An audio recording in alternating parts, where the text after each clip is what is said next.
My name is Dr. Film, and yes, I'm qualified to be a doctor. Before we get started, you should know that this review will contain no spoilers. And if you're new to the channel, please subscribe for reviews and more. Now that we got everything covered, let's begin this review with... The characters. Now the first one we have to talk about is Adonis Creed, played by Michael B. Jordan. He did a phenomenal job carrying this movie through. Every time he comes in on screen, you can tell immediately how much he has grown since the first film. Especially since not only is he a boxer, but he's a husband, a father, and a businessman trying to promote the next generation of fighters. As for the supporting characters, each of them performed their parts well, and none of them were dull or forgettable. And of course, let's not forget the main opponent of Adonis Creed. The one and only King. I got you there.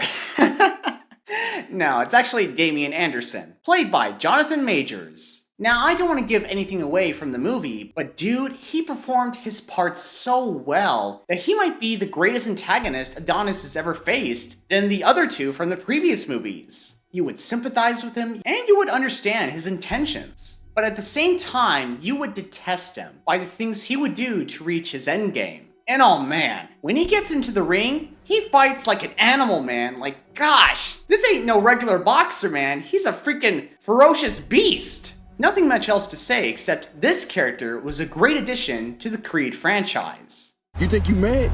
Try spending half your life in a cell, watching somebody else live your life. I'm coming for everything. You threatening me?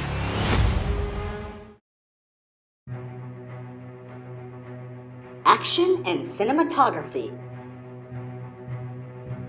Now, the fight sequences in this movie were amazing, incredible. They were so eye-catching. What separates the action in this film from the previous films is that you're up close with the fighters, and you can actually see the fighters' blood, sweat, and tears in great detail, and you would feel every impact they received from the punches. Like, it was so visceral and gnarly. Of course, the fighting choreography wouldn't have been possible if it weren't for Michael B. Jordan's direction in this movie. What? What? Oh, you didn't know? This film is Michael B. Jordan's first directorial debut, meaning that he's starring and directing this movie. And based from what I saw from the movie, I think he did an astounding job with the film's direction, especially the cinematography. For instance, during the final match between Adonis and Damian, there's this one particular sequence that takes you to a place that you weren't expecting. I don't want to spoil anything, but man, that particular sequence was so emotionally driven, visceral, and freaking mind-boggling. Like, geez, I've never seen this before in the other Creed movies, or even in the Rocky movies. It almost felt like a live-action anime movie for a second there. Like, geez, how did Michael pull this off?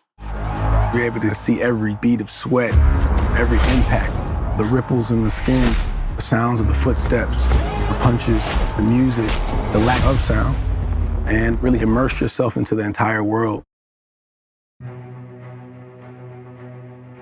The story.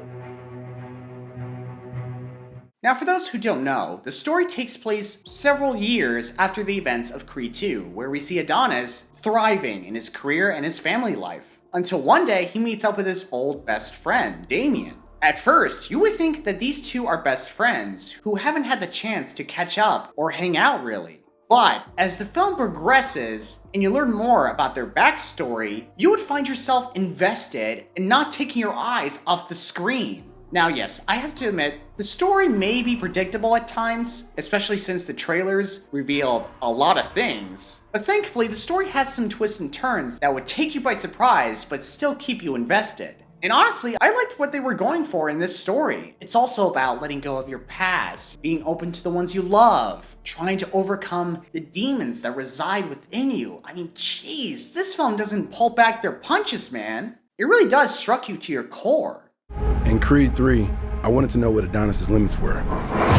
So, to be able to finally step behind the camera and continue to elevate and evolve this story is something I'm eternally grateful for. What can I say? To be honest, I was a little nervous when going into this, considering that other third sequels out there haven't really surpassed their predecessors. But that's not the case with this movie. This movie not only surpassed Creed 2, but it also succeeded our expectations. If you haven't gotten the chance to see this film, I highly recommend checking it out. It's definitely worth your time. It's worth everybody's time! I give Creed 3 a 9.5 out of 10. Well guys, that's it in my review. I hope you enjoyed it. If you did, please leave a like, and please follow me on Instagram at DrFilmRoncess for updates on my channel. And you can follow me on TikTok for funny videos and trailer reactions. And as always, I will see you guys in the ring. Ding, ding.